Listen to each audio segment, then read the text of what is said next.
someone is sitting in my seat again. I don't understand why people just sit wherever the hell they want to sit. It gives you a car and a seat number, and people just don't seem to give a sh.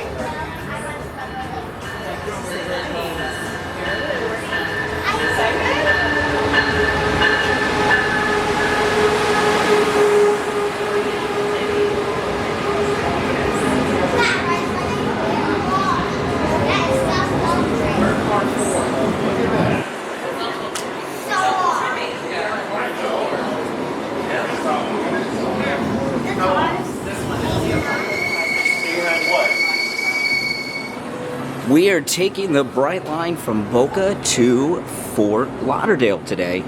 It's a very long trip, 16 minutes each way.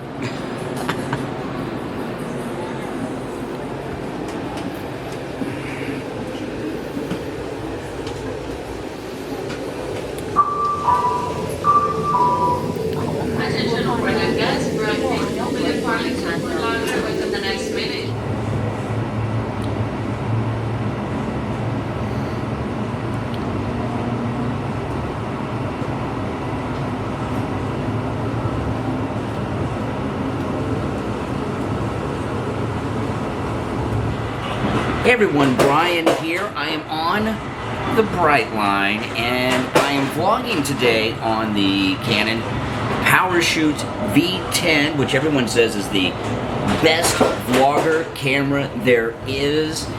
And we're going to find out today because everything that I filmed today on this vlog, except the thumbnail will be with my iPhone because I want to show the camera, but other than my iPhone, everything will be on the Canon PowerShot V10, and you can let me know, is this the best vlogging camera or not, and I'll share my thoughts with you as we go along for the day.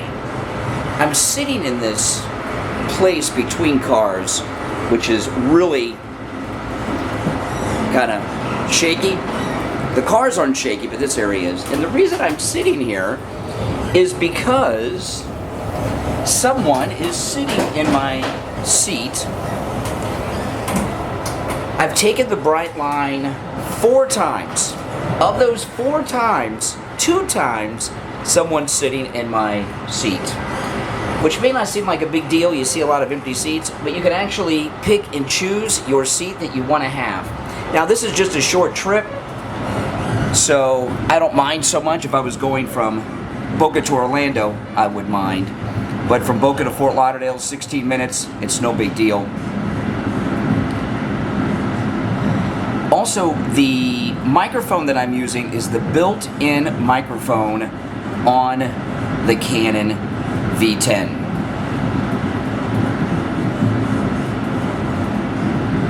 Even though I'm between cars where it's a little more shaky, see that over there?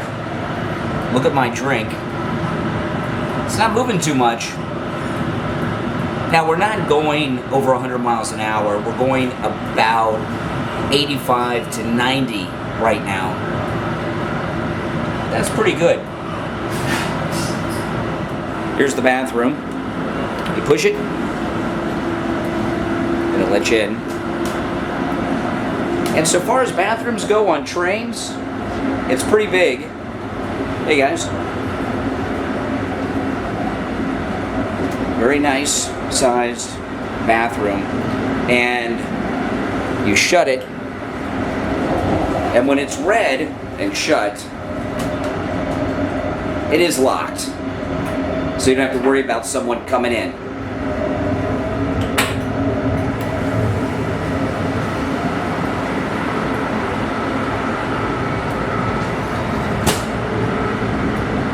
The view's not that great. It's not some scenic, majestic view like you see in the movies. And this is all the way to Orlando like this. There's not too much to see that's worth looking at.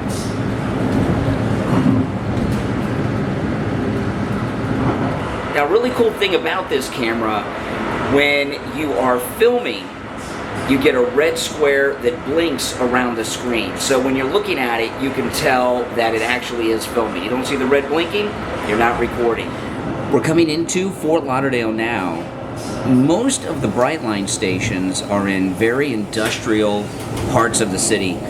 One of those wrong side of the tracks kind of places.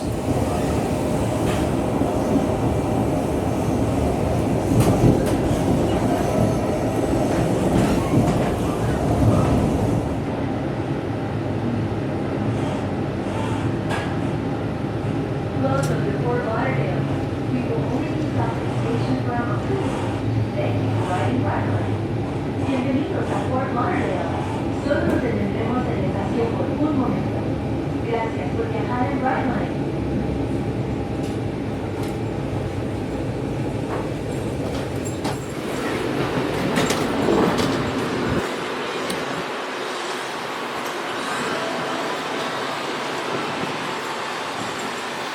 I have to go up, and I'm assuming back down too. It's my first time in the Fort Lauderdale station.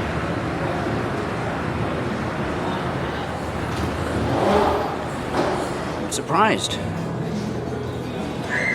They have a Mary Mary bar here. This is the train I just got off of. Still heading south. Next stop, Aventura, and then Miami. Yep, back down another escalator. It's kind of like a small airline terminal or a bus terminal kind of look to it. This is a short trip since I've just taken the trip to Boca, to Fort Lauderdale, and back just to test out the camera. I get here at 20 till 10, and my train going back north is the next train, which leaves 40 minutes later. So it's a short trip. There's not too much around the station to see. It's in downtown. You can walk to most places, I guess, that if you're in the downtown area, but you're probably going to want to take an Uber. Now, the Brightline has a nickname, the Train of Death, because the Brightline has actually killed more people per mile of travel than any other train in the United States. Over 100 people have been killed by the Brightline, and they chalk that up to, well, you know, people in Florida aren't used to high-speed trains, and they try to run the train track. That may be true, and accidents and things like this. But with so many deaths on the Brightline, I just assume that the engineer driving the train has probably been in multiple deadly accidents, which has got to cause some trauma to the guy driving the train. I don't know. Do they all have PTSD that are driving these Brightline trains? I know I would if I was involved in that many deadly accidents, wouldn't you? The Brightline isn't cheap either. It was $22 each way for me to take the train here. That's right, $22 each way, 16-minute trip. Now, I have a lot of credit on my Brightline account. So if you pay for a ticket and you don't use it, you get to keep it for credit on another trip. And I was going to Halloween Horror Nights, and then a hurricane hit. See, now there's a lot of wind coming in, so I don't know how it's going to affect the mics. We'll find out. So I had to cancel that trip because of the hurricane, so I have a whole bunch of credit because I was going to take the Brightline from Boca to Orlando and back. So it was $44 total round trip that this 32-minute round trip is going to cost, but I paid for it like over a month ago, so I feel like it's kind of free. Now also, this area where the Brightline lets off, this is on the north side of Broward Boulevard, if you're familiar with Fort Lauderdale. It's not the kind of place you want to be walking around alone at night at, okay? So if you take the Brightline to come down here for a show or something, or to go bar hopping, you really want to take an Uber, especially back. I grew up in Fort Lauderdale. My mother still lives in Fort Lauderdale. It's a great town, but the neighborhood that the train station is in is not the safest. That's the parking garage for the Brightline. It is 1, 2, 3, 4, 6 floors. Wow, it's pretty big. This is Broward Boulevard where the train lets off. Back here is the famous Fort Lauderdale Riverwalk area, the Broward IMAX Theater and Science Museum is over there, as well as the Playhouse. You could walk to it, but I'd still recommend an Uber, especially at night. And there's a lot of bars and everything over here. And the Riverwalk area is beautiful. US 1 Federal Highway is a little ways down the road here. And then this is the county bus terminal.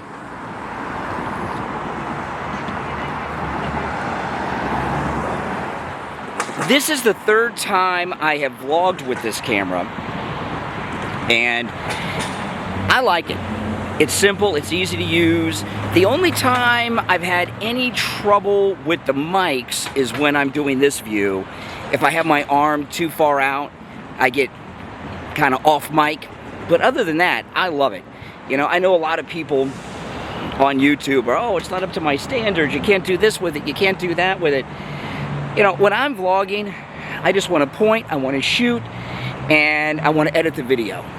I'm not into making a Martin Scorsese or Steven Spielberg film or something. I just want to make a quick vlog, and I don't do color correction. I'm not doing anything to change the sound, so whatever you're watching is the real color and the real sound that the camera is picking up. I'm not doing any adjustments whatsoever. I know a lot of people say, why not use your phone? Well, I usually vlog with my iPhone. The internal mic on the iPhone is not good enough to vlog with. So I use an external mic, the DJI mic, and it's a very good mic, but it's just more that you got to carry around. And this camera here, you just have this tiny little camera, which is smaller than my iPhone. So whatever limitations it has, to me, it's a worthy sacrifice just to have this little camera in my pocket without any gear or mics or wires or worrying about the mics being charged or the mic case. It's much easier to me. The only accessory I have bought for the mic is a lens cap, which was 16 bucks. It snaps on. It is not a Canon lens cap. It's some generic brand, and it's really nice. It fits on perfect, and you just twist it, and it closes, and then you just open. That way I don't have to worry about the lens getting dirty. I think it's pretty cool. I hope on the way back someone will not be sitting in my seat, and I'll get to sit in my seat. Back here's the premium lounge. I've taken premium, and if you're on a long trip, the premium is worth it. Okay, because you get drinks, you get alcohol, you don't have to worry about people taking your seat. But on a short trip like this, the premium would be a waste. It was $22, as I said, each way with the regular ticket here. The premium was $54. And what perks am I going to take advantage of on a 16-minute trip?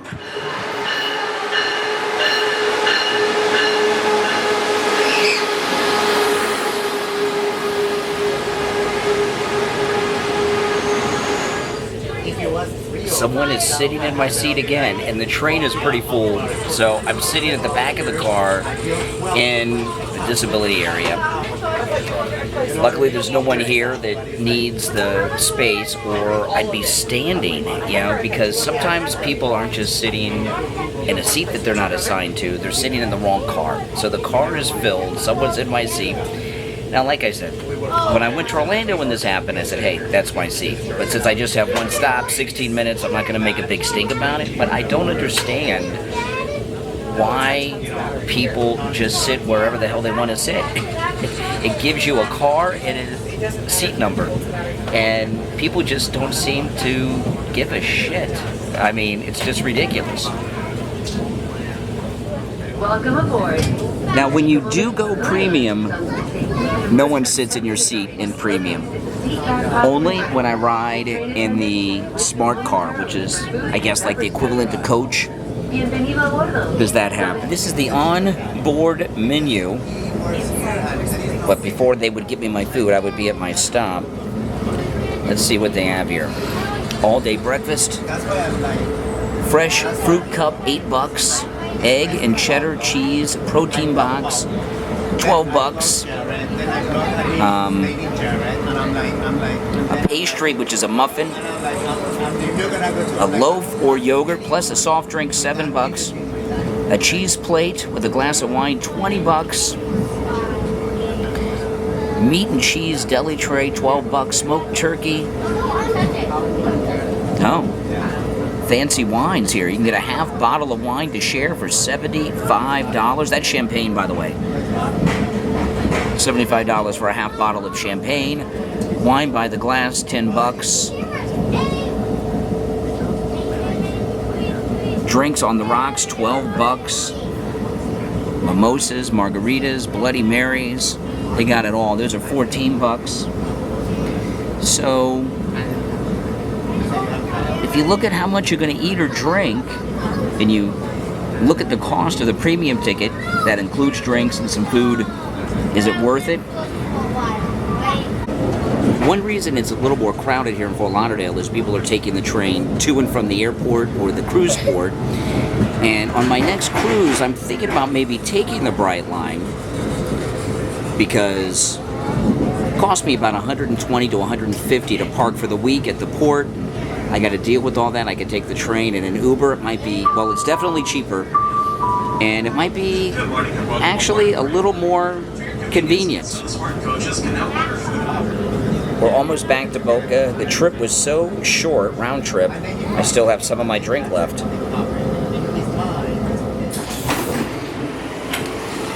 All right, back in Boca.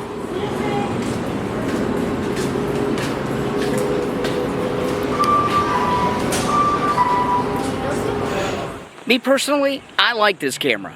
I don't care if it's not perfect. I don't care if it doesn't have a battery that I could switch out. It's easy, it's convenient, it's point and shoot. It takes no time, and I can just put it in my pocket. And it's nice to have access to my phone with this lightweight camera that's smaller than even my phone. I love it. Let me know what you think in the comments. The Canon PowerShot V10. Are you thinking about getting one? Do you like the sound? Do you like the color? I do have the stabilization on. How's the stabilization working? Let me know. But this is my vlogging camera from now on. I love it. I'm not going to go to any other cameras after this. My name is Brian. Thanks for watching. If you enjoyed the video, give me a thumbs up. And if you're new to the channel, subscribe. I'll talk to you next time.